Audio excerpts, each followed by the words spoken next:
Welcome to Embracing the Journey this week.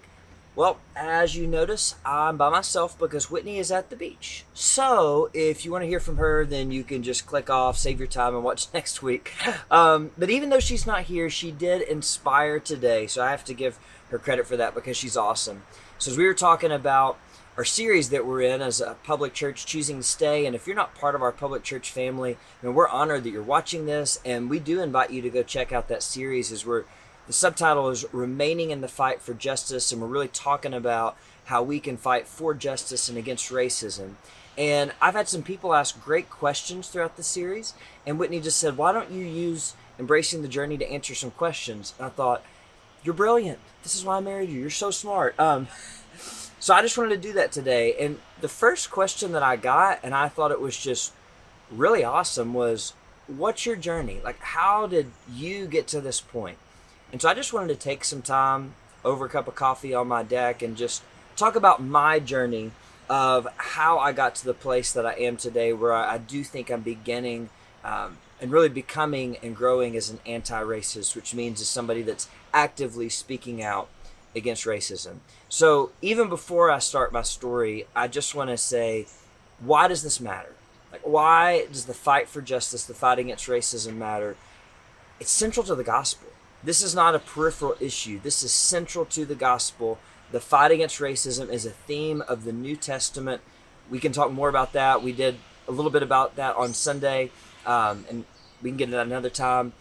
And I truly believe that the way we handle this issue, especially right now, in this moment, and going forward, choosing to stay, is going to either point people to Jesus or push them away. Like, I really believe that people either follow Jesus or reject Jesus based on what we are doing in this season, because we are either accurately reflecting the heart of God or we are misrepresenting the heart of God.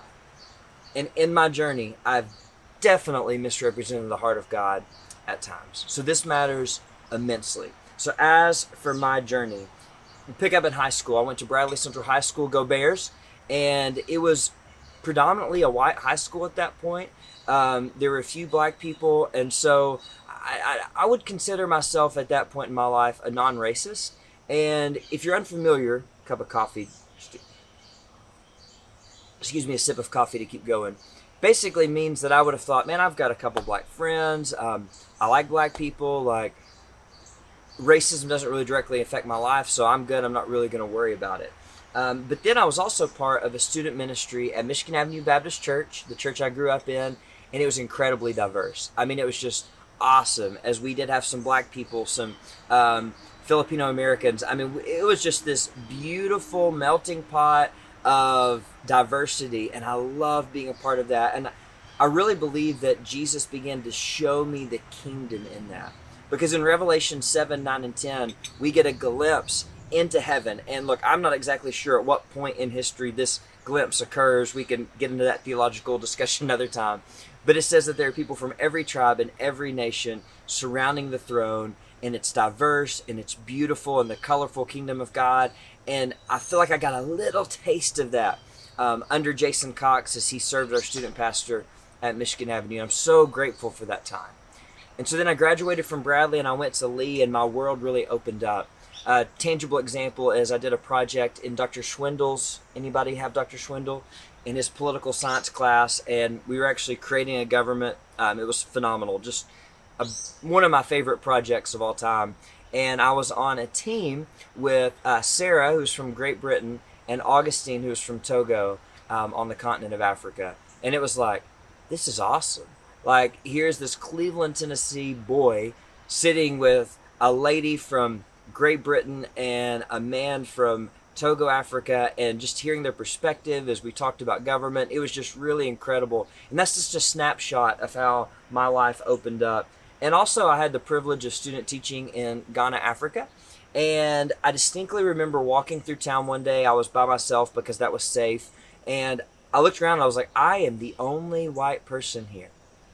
It was the first time in my life that I'd ever been a minority in that sense. I looked around and I felt incredibly safe. And I began to imagine what it would be like if the Ghanaians didn't like white people. and empathy began to well up in me. In addition to that, I was able to teach Ghanaian history. Yes, they let me teach Ghanaian history. My teacher was a credible teacher named Brody, and so I would listen to him teach, and then I was a day behind. Like whatever he taught on Monday, I would teach on Tuesday. Crazy. Middle schoolers. Hope I didn't ruin them. But I learned that in Ghanaian history, a big part of their move for independence was World War II, and they were a British colony. And when they fought alongside Great Britain, that the black people would watch a white person get shot and die, and they were like, "Wait, he died?" And they watch a black person get shot and die, and he died. And they would see white people be brave and black people be brave, and they were like, "Wait, we're just like them. We're not inferior. We're just like white people."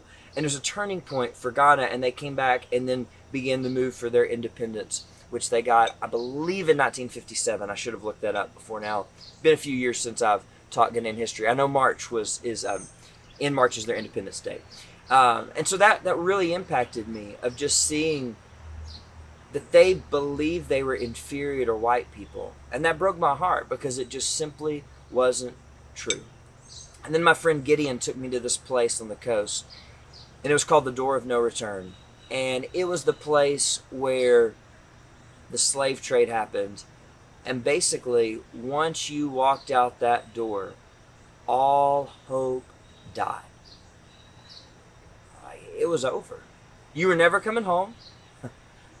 You were never going to see your family again. You might not even make it across the Atlantic. But the Door of No Return was the place where hope died.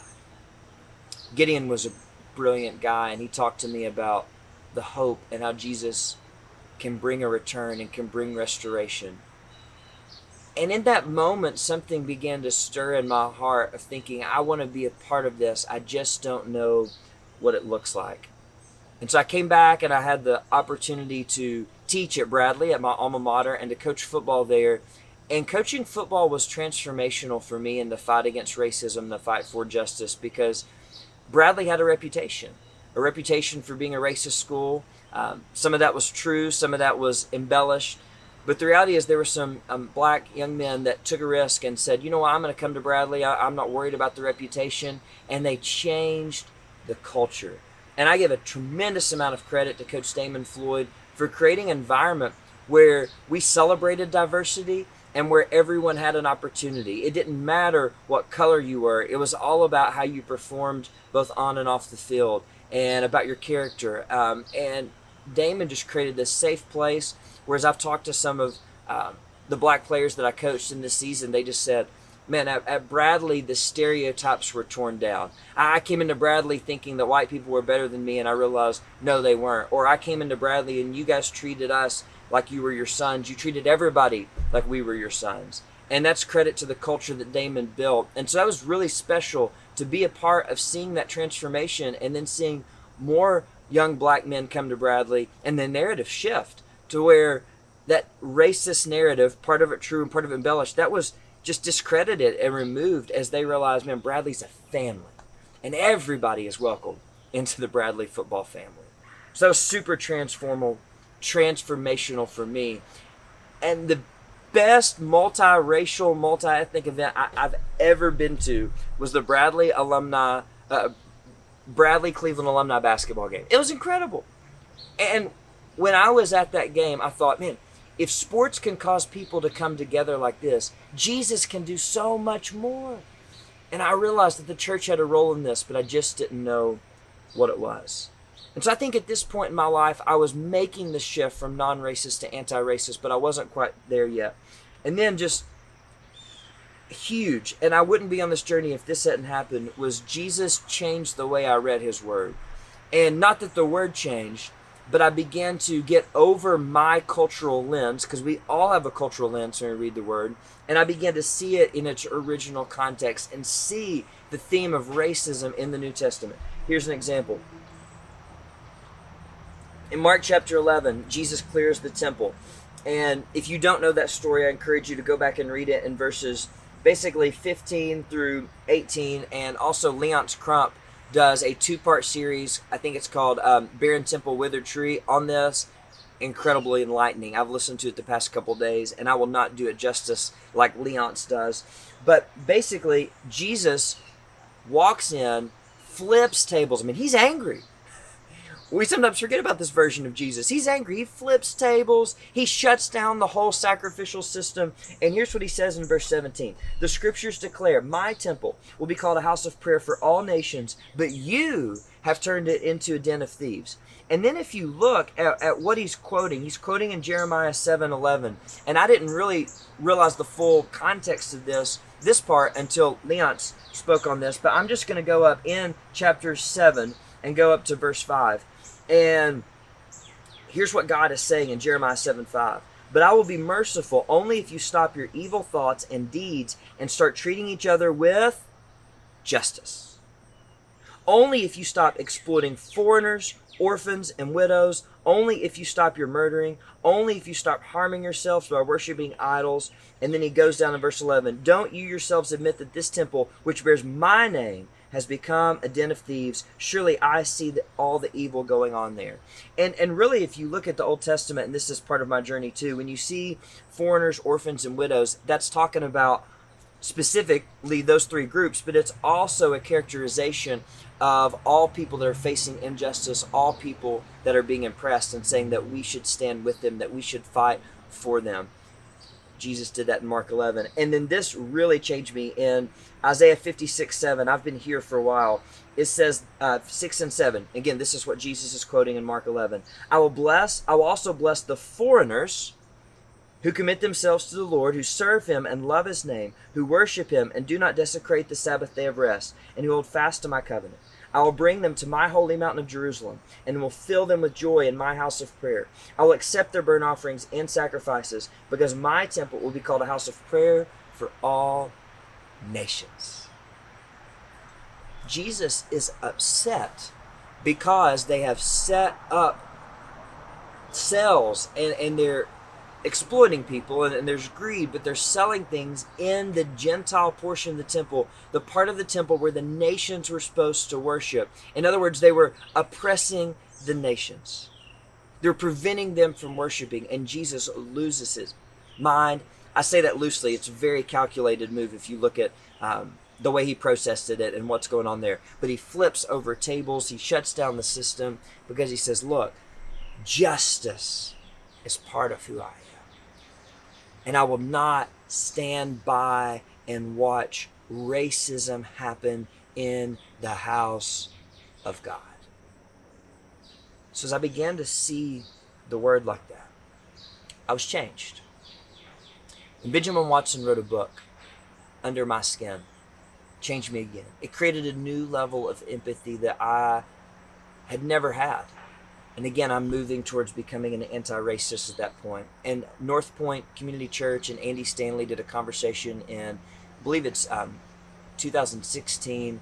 He did a conversation with Sam Collier and Joseph Sojourner. And Sam Collier said something in that also was a big shift for me.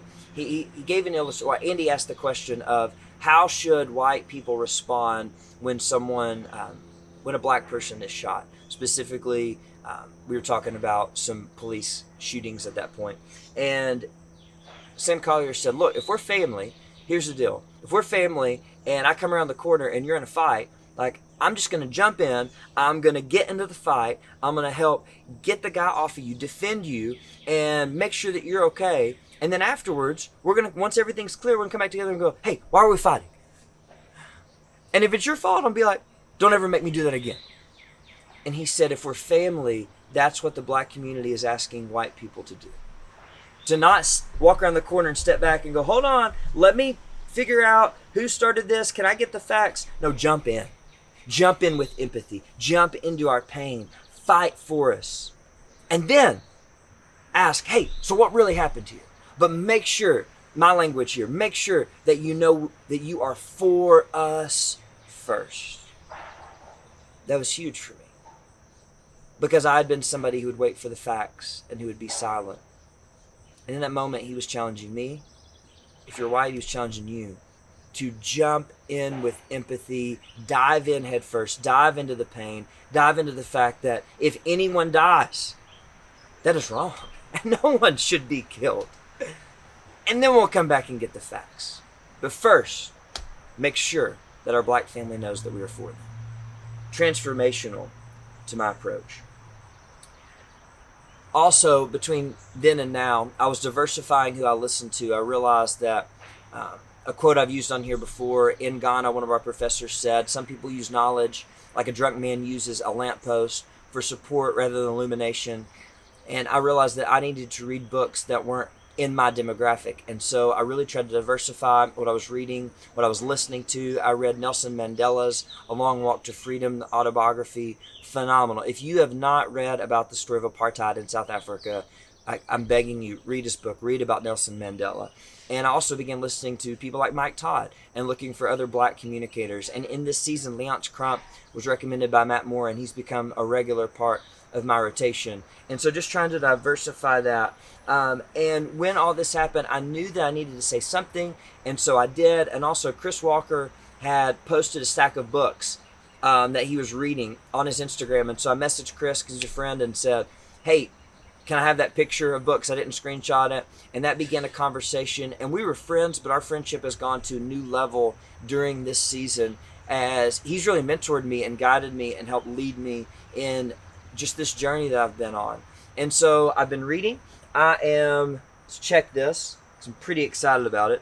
This is thick, guys. Look how thick this book is. So I'm on page 403, stamped from the beginning. In the queue is Michelle Alexander's The New Jim Crow, James Cone's The Cross and the Lynching Tree. There's some other books that are in the queue. I read a collection of Dr. King's speeches. Thank you, Nolan Pelfrey. And so I've really just been trying to listen, to learn. We have resources on our public church website, and just to have conversations through this season. And that's part of my journey of how I am continuing to become anti-racist. And so I've been in a season of repentance. And I just invite you to join me, to join Public Church in that season of repentance. We're all at different parts of this journey. But what do we call this time? Embracing the journey. And an irreplaceable part of embracing the journey is fighting for justice and fighting against racism. And so from wherever you're at, I just invite you to take a step today, to take another step tomorrow, to begin to implement rhythms into your life that help you stay in this fight.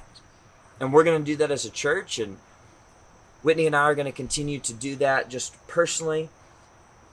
And I am just absolutely convinced that as we choose to stay, and Jesus is going to change lives, he's going to bring justice, he's going to end racism, even if it's just in little sections of the world, even if we just start there, and people are going to find life in him.